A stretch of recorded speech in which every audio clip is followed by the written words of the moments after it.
First में मेरे बच्चे का फर्स्ट लिस्ट में ही नाम आ गया था और बड़े बेटे का तीसरे या चौथे लिस्ट में इस तरह से नाम आ गया था। तो थोड़ा सा हार्ड भी है और आपको अगर करना ही है तो आप कैसे भी कर सकते हैं। और अभी फॉर्म छूटने वाले हैं, उसके हिसाब से आप थोड़ा सा। हाय एवरीवन, आप सबका एक नए वीडियो के साथ स्वागत है। और मुझे कमेंट्स आए थे, इस वजह से ये वीडियो मैं बना रही हूँ कि केंद्रीय विद्यालय में एडमिशन का प्रोसेस क्या होता है। तो मेरे दोनों बच्चे भी पढ़ते हैं केंद्रीय विद्यालय में और जितना मुझे जानकारी है वो मैं आपके साथ शेयर कर रही हूँ। जितना पता है उसके हिसाब से बताऊंगी और ऐसे जज मत कीजिएगा कि ये बताया नहीं वो बताया नहीं, लेकिन जितना पता है, क्या डॉक्यूमेंट्स चाहिए, किस तरह से एडमिशन होता है, किन बच्चों का एडमिशन होता है और कब तक फॉर्म छूटने मतलब छूटते हैं, ये सब मैं इसी वीडियो में आपके साथ अभी शेयर कर रही हूँ, बता रही हूँ जितना भी मुझे पता है। तो चलिए वीडियो को शुरुआत करते हैं। तो अगर आपको फर्स्ट में अगर आपके बच्चे का एडमिशन करना है तो उसके लिए आपके बच्चे को 6 साल पूरे होने चाहिए। और अगर आपको एडमिशन करना है तो उससे पहले है ना, फरवरी या मार्च में इस तरह से फॉर्म छूटते हैं। मार्च में 21 मार्च तक तो बंद ही हो जाता है, मतलब फरवरी और आधा मार्च इस तरह से फॉर्म छूटते हैं। उसी टाइम आपको ऑनलाइन ही फॉर्म भरना है। किसी भी स्कूल में जाकर आप एडमिशन नहीं कर सकते हैं, उसके लिए आपको ऑनलाइन ही फॉर्म भरना पड़ेगा। दूसरा आता है सेकंड थर्ड फोर्थ, इस तरह से अगर बीच में ही आपको केवी में एडमिशन लेना है तो अगर आप चाहते हैं तो मार्च अप्रैल में इस तरह से फॉर्म छूटते हैं, उसी टाइम आपको फॉर्म भरना है। और 10th और 11 के जो बच्चे होते हैं ना, उनका 10th के बाद ही जब रिजल्ट आता है ना, उसके बाद ही आप एडमिशन कर सकते हैं। इनके लिए नियम क्या है मैं आपको बता देती हूँ कि ये पहले आता है आरटी, राइट टू एजुकेशन, और दूसरा आता है प्रायोरिटी के हिसाब से, मतलब केंद्रीय कर्मचारी, राज्य कर्मचारी, उनके बच्चों का वो पहले प्रायोरिटी दिया जाता है एडमिशन के टाइम, ये सेकंड पे आता है। और तीसरा आता है caste wise, SC ST NT OBC, इस तरह से जो भी कास्ट आता है उसके हिसाब से होता है। और जो चौथा आता है उसमें है ना, अगर जगह बच जाती है तो उसके हिसाब से वेटिंग लिस्ट लगता है और उसमें आपके बच्चे का एडमिशन हो सकता है, इस तरह से होता है। और एक मैं इसमें जानकारी बता दूं कि जिनको एक ही लड़की है और दूसरा बच्चा नहीं, सिर्फ एक ही लड़की है, तो भी यहाँ पर एडमिशन हो सकता है। और फीस तो होता है स्कूल में और CBSE पैटर्न होता है, इसकी वजह से बहुत अच्छा पढ़ाई भी होता है और फीस ज़्यादा नहीं होता है। फिर भी अगर फर्स्ट में बच्चा है तो 500 तक होता है। और अगर मैं अभी आपको बता रही थी कि अगर एक ही चाइल्ड है तो उसके लिए पैसा नहीं लगता है, फ्री में होता है शायद, मैंने सुना है, लेकिन फ्री में ही होगा। 80% तो मैं बता रही हूँ फ्री में होगा। और जो भी बाकी के जो लोग एडमिशन लेते हैं अपने बच्चों का, उनको तो फीस भरनी पड़ती है, अगर केंद्रीय कर्मचारी हो या राज्य कर्मचारी, और जो भी हो उनको बच्चे का फीस भरना ही पड़ता है। तो हम भर रहे हैं, इस वजह से मैं आपको बता रही हूँ। तो फीस का कुछ नहीं, स्कूल बहुत अच्छा होता है इस वजह से। और मैं अभी आपको बता देती हूँ कि किस तरह से एडमिशन होता है। तो पहले मैंने बोला कि RT के हिसाब से होता है। और दूसरा है कि अगर आपको एडमिशन बच्चे का करना है, अगर आप सिविल में काम नहीं करते हैं तो आपके बच्चे का एडमिशन करना होगा, तो स्कूल के एरिया से थोड़ा सा पास में 2 से 5 किलोमीटर तक एरिया होगा, आपका घर होगा, तो भी बच्चे का एडमिशन आप केंद्रीय विद्यालय में कर सकते हैं। जो है आपको फॉर्म भरने के टाइम ही निकालनी पड़ेगी, क्योंकि वहाँ पर फॉर्म भरते टाइम ही पूरा आपका डिटेल आपको वहाँ पर भरना पड़ता है। तो मैं आपको डॉक्यूमेंट्स बता देती हूँ। तो सबसे पहले आता है बच्चे का बर्थ सर्टिफिकेट चाहिए, उसके हिसाब से ही एडमिशन होता है, अगर नहीं है तो आप बनवा लीजिएगा। तो अभी तो सबके पास होता ही है। दूसरा होता है आधार कार्ड, और बच्चे का भी आधार कार्ड चाहिए और उसके मम्मी पापा का भी आधार कार्ड चाहिए, इस तरह से। दूसरा हो गया, तीसरा हो गया पासपोर्ट फोटो चाहिए आपको उसके लिए। और आप जहाँ पर रहते हैं, मतलब घर का प्रमाण पत्र, जहाँ पर आप रहते हैं उसका एक प्रमाण पत्र आता है कि हम यहाँ यहाँ रहते हैं, वो भी एडमिशन के लिए चाहिए होता है। और वो ज़रूरी ही होता है कि उनको भी पता चलना चाहिए कि किस एरिया से और स्कूल के कितने डिस्टेंस से बच्चा स्कूल आ रहा है, इस वजह से वो होता है। और हमने भी वो दिया है, हमारे लिए भी वो था, इस वजह से मुझे पता है। और दूसरा एक है, वो है अगर आप गवर्नमेंट सर्वेंट हो तो आपका सेवा प्रमाण पत्र है, और आपका ट्रांसफ़र कहाँ से कहाँ हुआ है उसका भी आपको ऐड करना होता है, अगर गवर्नमेंट सर्वेंट है तो। अगर नहीं है तो नहीं देना पड़ता है। अगर आपको कास्ट वाइज ही एडमिशन करना है तो SC ST OBC जो भी आपका कास्ट है उसके हिसाब से आपको कास्ट का जो सर्टिफिकेट आता है वो आपको निकालना ही पड़ेगा और बाद में ही एडमिशन होगा। अगर आप ओपन में आते हैं तो मुझे नहीं लगता है कि सर्टिफिकेट चाहिए, लेकिन कास्ट में आप कर रहे हैं, कास्ट वाइज कर रहे हैं तो आपको सर्टिफिकेट लगेगा ही लगेगा। और उसके बाद अगर आप सेकेंड थर्ड फोर्थ में इस तरह से एडमिशन ले रहे हैं बच्चे का, तो जो पहले स्कूल का जो मार्क लिस्ट था, प्रमाण पत्र था, वो आपको चाहिए ही यहाँ पर एडमिशन करने के लिए जिस स्कूल में आप करना चाहते हैं वहाँ पर।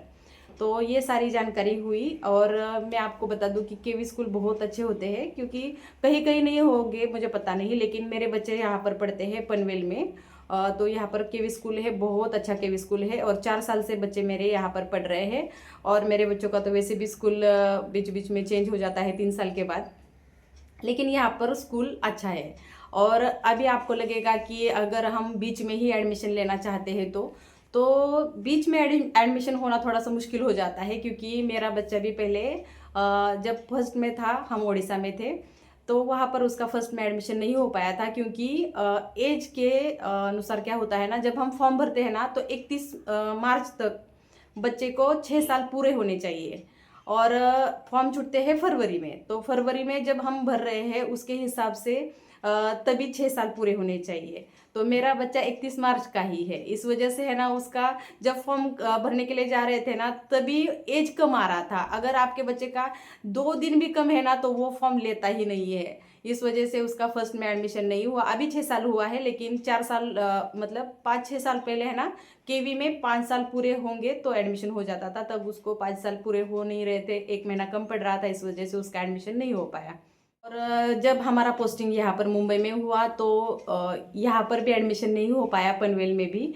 इस वजह से हमने कुलाबा में एडमिशन किया। तो मैं आपको ये क्यों बता रही हूँ मैं अभी, क्योंकि कहीं कहीं जगह पर जो स्कूल है ना वहाँ पर ज़्यादा बच्चे नहीं है, वहाँ पर आसानी से एडमिशन हो जाता है। देखिए पनवेल में इतने सारे बच्चे हैं और पास के भी है, और सारे मतलब कर्मचारी जो होते हैं सरकारी कर्मचारी उनके भी है, लेकिन कुलाबा में इतना ज़्यादा वहाँ पर नहीं बच्चे थे, मतलब बहुत ज़्यादा जगह थी वहाँ पर, इस वजह से हमारा एडमिशन इजीली हो गया वहाँ पर, लेकिन यहाँ पर नहीं हुआ। इस वजह से हमने पहले वहाँ पर एडमिशन किया, 1-2 महीने के लिए वहाँ पर रखा और उसके बाद हमने पनवेल में एडमिशन किया है।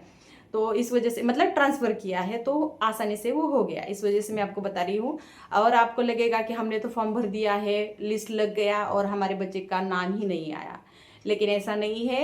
एक ही लिस्ट नहीं लगता है, 3 से 4 लिस्ट लगता है। जब पहली बार नहीं आया तो दूसरा चेक कीजिएगा, तीसरा चेक कीजिएगा, क्योंकि मेरे बच्चे का भी पहले में नहीं आया, दूसरे में भी नहीं आया और तीसरे में आया था। ऐसे लगा था कि अभी हो ही नहीं पाएगा, लेकिन बाद में हो गया। अगर जगह होती है ना तो एडमिशन आसानी से हो जाता है, लेकिन अगर वहाँ पर सीटें ही नहीं है तो एडमिशन कैसे होगा ना। तो ऐसे हो गया था। और अगर आपका बच्चे का एडमिशन आप करना चाहते हैं तो ज़रूर करवाइएगा। और जितना मुझे इसके बारे में पता था मैंने आपको बता दिया है। और ये पनवेल स्कूल है ना, रायगढ़ में आता है, जो कि बहुत ज़्यादा अच्छा है। यहाँ के टीचर भी बहुत अच्छे हैं और पढ़ाई भी बहुत अच्छी। बच्चे का एडमिशन हुआ फर्स्ट में, तब पहले ही लिस्ट में मेरे बच्चे का नाम आ गया था, क्योंकि वहाँ पर मतलब फर्स्ट में वैकेंसी बहुत ज़्यादा होती है, सीटें ज़्यादा होती है, इस वजह से एडमिशन बहुत ही आसानी से हो जाता है। अगर आप बीच में ही एडमिशन के लिए जाएंगे तो सीटें तो होनी चाहिए ना एडमिशन के लिए, इस वजह से नहीं हो पाता है।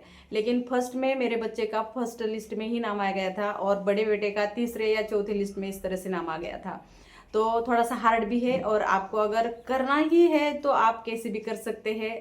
और अभी फॉर्म छूटने वाले हैं, उसके हिसाब से आप थोड़ा सा ध्यान रखिएगा। आपको फॉर्म भरना है उससे पहले आपको पूरे डॉक्यूमेंट्स निकाल के रखने हैं, क्योंकि क्या हो जाता है ना, अगर आपके बच्चे का नाम भी आ गया, लिस्ट में नाम आ गया और स्कूल में बुलाते हैं कि आप पूरा डॉक्यूमेंट्स लेकर आइएगा, अगर आपके पास कास्ट मतलब कास्ट का सर्टिफिकेट ही नहीं है तो भी एडमिशन नहीं होता है। क्योंकि मेरे बच्चे का पहले क्या हो गया, फर्स्ट में एडमिशन नहीं हुआ था, फिर सेकेंड में हम जब अप्लाई किए थे एडमिशन के लिए उड़ीसा में तब हो भी गया था। लेकिन बात ये हो गई कि हमारे पास उसका कास्ट सर्टिफिकेट जो आता है ना वो हमने बनवाया ही नहीं था, और हम बोल रहे थे कि 15-20 दिन में हम बनवा कर देंगे, तो थोड़ा सा हमें टाइम दीजिएगा। लेकिन वहाँ पर हमें टाइम नहीं दिया गया, क्योंकि उन्होंने बोला था कि एक टाइम होता है उसके बाद एडमिशन हम नहीं ले पाएंगे, क्योंकि और भी बच्चे हैं वेटिंग लिस्ट में, इस वजह से सेकेंड में भी मेरे बच्चे का एडमिशन वहाँ पर उन्होंने किया नहीं था।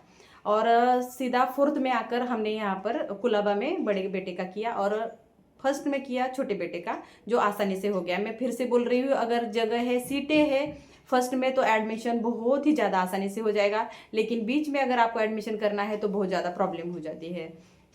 और क्या, अगर आपको कमेंट्स करके मुझे बताना है, पूछना है कि और क्या क्या होता है, तो भी मैं आपको बता देती हूँ। और बहुत सारे लोगों को ऐसा लगता है कि केवी स्कूल में एडमिशन के लिए बहुत सारा पैसा चाहिए, मंथली फीस ज़्यादा होता है। ऐसा कुछ नहीं होता है। बहुत कम पैसों में यहाँ पर एडमिशन हो जाता है, 25 रुपये में एडमिशन हो जाता है।